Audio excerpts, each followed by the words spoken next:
Dan saudara, untuk berbincang terkait dengan pemecatan Patrick Kluivert, kita telah terhubung dengan pengamat sepak bola, ada Mas Gita Suwondo. Selamat siang, Mas Gita. Selamat siang. Selamat siang. Ya, Mas Gita, melihat pengumuman ini, apa pendapat Anda bahwa Patrick Kluivert akhirnya diberhentikan begitu? Harus saya katakan ini sudah seharusnya ya. Kalau melihat dari kinerja Patrick Kluivert selama ini dan timnya.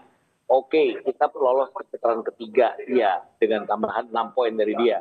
Tapi kan juga hasil dari 6 poin dari pelatih sebelumnya. Dan kemudian kalau kita lihat dari track record dia dalam 8 pertandingan, 6 diantaranya pertandingan kompetitif, dia kan mengalami 4 kali kekalahan. Selalu away. Jadi kita tuh seperti tidak bisa apa-apa dengan away dan juga dengan skor besar. 1-5 dari Australia, 0-6 dari Jepang, kemudian kemarin kalah 2-3 memang dari Arab Saudi, tapi kalau melihat dari permainan kita kan jauh di bawahnya Arab Saudi, padahal kita pernah mengalahkan dan menahan imbang Arab Saudi di tangan pelatih terdahulu. Jadi saya pikir memang sudah apa ya, kalau orang Jawa bilang sudah sewayahnya, karena Patrick Kluivert ini seperti tidak punya plan cadangan pada saat plan dia berantakan di awal. Itu yang mengkhawatirkan kalau dia tetap memegang timnas sampai ke AFF tahun 2026 dan juga Piala Asia 2027. Baik, Mas Gita, ini sudah ada, berarti menurut Mas Gita ini merupakan keputusan yang tepat begitu ya. Namun betul. setelah pemecatan ini pasti yang bergulir di masyarakat adalah siapa sosok penggantinya dari Patrick Kluivert yang memang mumpuni begitu. Ada sejumlah nama, tentu Sintayong adalah yang juga dielu-elukan begitu. Tanggapan Anda? Sintayong iya mungkin, karena itu keinginan masyarakat ya, bahwa Sintayong pernah berhasil selama 5 tahun, dia secara progres membawa kita cukup berhasil. Kekurangan dia adalah, salah satunya adalah kita tidak punya sosok seperti Joe Pelupessy di tengah, juga tidak ada sosok ke nomor 9 kita seperti Ole Romani. Sekarang kan sudah ada, jadi mungkin saja. Tapi pertanyaan mendasarnya adalah, apakah Sintayong mau?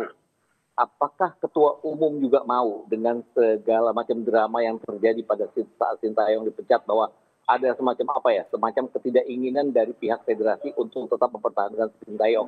Jadi saya pikir juga bukan oke, tepat untuk masyarakat, tepat juga untuk pemain, karena pemain sangat look up kepada Sintayong. Tapi mungkin yang namanya bos pasti akan berpikir lain. Masih banyak kandidat-kandidat lain yang seperti Sintayong yang bisa membawa kita. Banyak istilahnya adalah banyak sekali sekarang pelatih bagus yang kebetulan sedang tidak ada pekerjaan yang bisa didekati oleh PSSI. Tapi kembali masalahnya adalah finansial.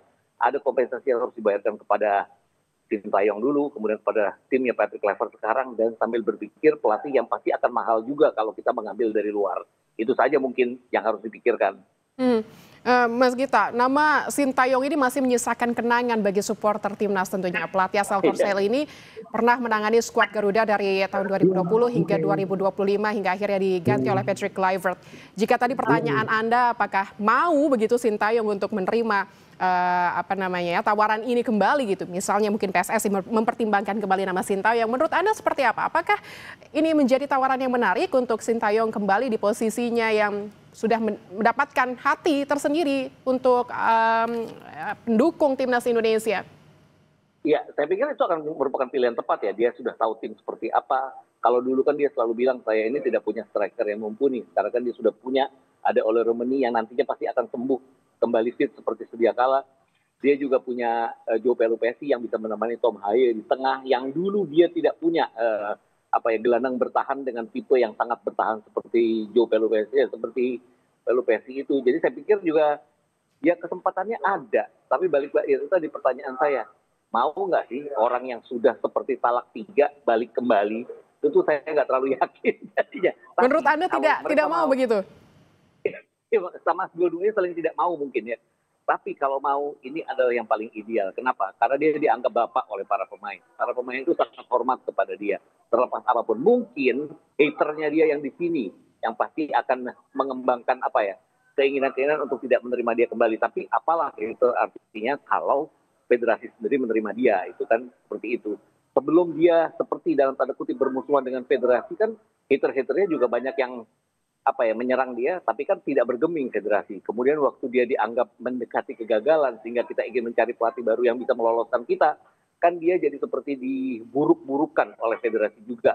Ini yang saya pikir juga kurang elok pada saat itu. Orang yang secara kinerjanya baik, dan masih on track, kenapa harus dilepas pada saat itu? Itu kan sejak Januari semua orang mengatakan seperti itu, walaupun tidak digubris oleh federasi, dan terbukti sekarang penggantinya tidak lebih bagus dari dia, itu aja. Baik Mas Gita, tentu chemistry dan kedekatan Sintayong dan beberapa pemain timnas dan juga tentunya sendiri supporter ini menjadi modal khusus, modal utama juga untuk bisa kembali berada di posisinya. Tapi apakah ini langkah yang tepat juga? Apakah PSSI juga mau? Nanti kita akan bahas lebih lanjut. Mas Gito Sono, kita harus jeda sejenak.